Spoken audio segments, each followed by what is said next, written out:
हे students, बच्चों आज हम शॉर्ट आंसर क्वेश्चंस करने जा रहे हैं। ठीक है, लास्ट टर्न में हमने इसके टिक द करेक्ट ऑप्शंस किए थे। आज हम शॉर्ट आंसर क्वेश्चंस स्टार्ट करेंगे। ठीक है, पहला है why did India opt for parliamentary system of government.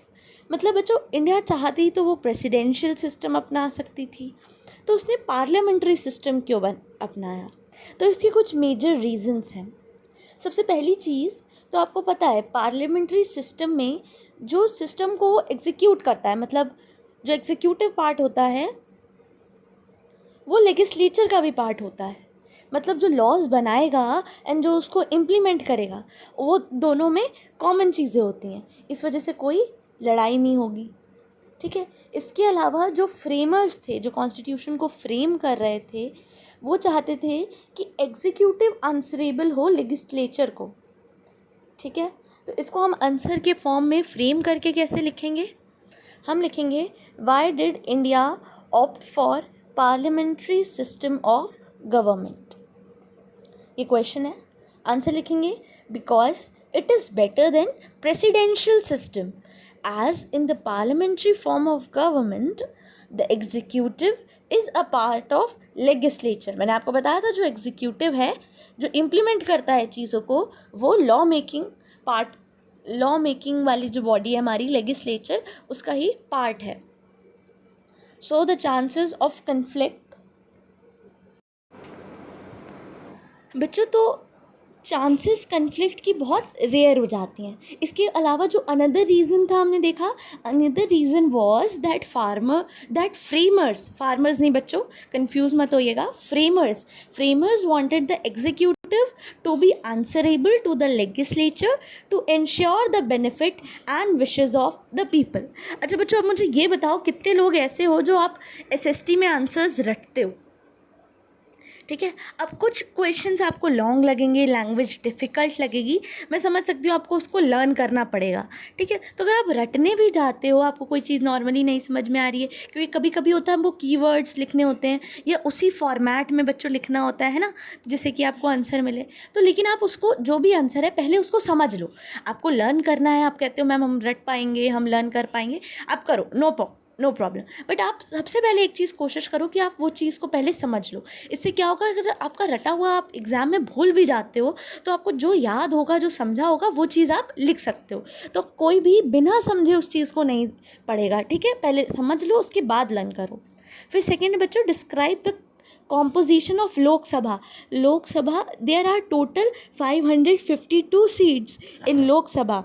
Out of this, 530 members are elected from states and 20 members elected from union territories. बच्चों नेक्स्ट क्वेश्चन है, ये तो बहुत सिंपल था, कॉम्पोजिशन बेस्ड क्वेश्चन था। टोटल 552 सीट्स होती हैं, जिसमें से 20 बच्चों यूनियन टेरिटरीज की तरफ से होती हैं, एंड इसमें से भी बच्चों 530 में से भी जो 2 सीट्स होती हैं वो कुछ एंग्लो इंडियंस के लिए भी रिजर्व्ड होती हैं। राइट, चलिए आगे बात करते हैं। Distinguish between Lok Sabha and Rajya Sabha. बच्चों जो लोकसभा के मेंबर्स होते हैं उन्हें डायरेक्टली हम लोग इलेक्ट करते हैं, जो जनरल इलेक्शंस होते हैं। बट जो राज्यसभा के मेंबर्स होते हैं उन्हें स्टेट लेजिस्लेटिव असेंबलीज इलेक्ट करती हैं। यही मेजर डिफरेंस है लोकसभा एंड राज्यसभा में। इसके अलावा इनके पीरियड्स में भी डिफरेंस आता है इनका। जैसे आपका देखो, लोकसभा का पीरियड 5 इयर्स का टर्म होता है, राज्यसभा का 6 इयर्स का होता है, जिसमें से 1/3 मेंबर्स हर 2 इयर्स में रिटायर होते रहते हैं, डिज़ोल्व होते रहते हैं। तो इस हिसाब से बच्चों बहुत सारे डिफरेंसेस हैं वर्किंग में भी, बट जो मेजर डिफरेंस आप लिखोगे वो मैंने आपको बता दिया। नेक्स्ट है बच्चों फोर्थ है what are the executive powers of the president. तो बच्चों प्रेसिडेंट के पावर्स लिखेंगे, the leader of the majority party as the prime minister. वो किन किन को अपॉइंट कर पाता है, उसको किस किस को अपॉइंट करने की पावर है, वो हम लोग लिख रहे हैं, the leader of the majority party as the prime minister. Next है द गवर्नर ऑफ स्टेट्स। फिर थर्ड है chief justice and other justice of supreme court and high court. फिर है the chairman and the members of UPSC। फिर है बच्चों last point the attorney general. ठीक है, इन सबको प्रेसिडेंट को अपॉइंट करने की पावर है। तो ये बच्चों 4 क्वेश्चंस आपको अपनी फेयर एसएसटी की कॉपी में लिखने हैं। क्वेश्चंस ब्लैक पेन से, आंसर्स ब्लू पेन से, प्रॉपर हेडिंग डालिएगा शॉर्ट आंसर क्वेश्चंस। उसके बाद हर आंसर के बाद बच्चों 2 लाइन्स आप लीव करोगे, 2 लाइन्स, ठीक है। एंड उनके बीच की जो लाइन होगी उस पर आप अपनी पेंसिल से या पेन से and using ruler scale use करके आप एक लाइन बनाओगे हर क्वेश्चन के बाद। मीन्स आपने एक क्वेश्चन लिखा ब्लैक पेन से बहुत सुंदर तरीके से, फिर उसका आंसर लिखा बहुत सुंदर तरीके से ब्लू पेन से, फिर उसके बाद आप 2 लाइन्स लीव करोगे एंड उन 2 लाइन्स के बीच की जो लाइन होगी ना बच्चों, उस पर आप रूलर से एक लाइन बनाओगे, ठीक है।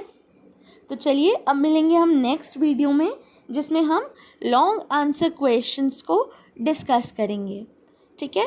तो ये 4 आप अच्छे से करके आइएगा एंड कोशिश करिएगा लर्न भी कर लीजिएगा।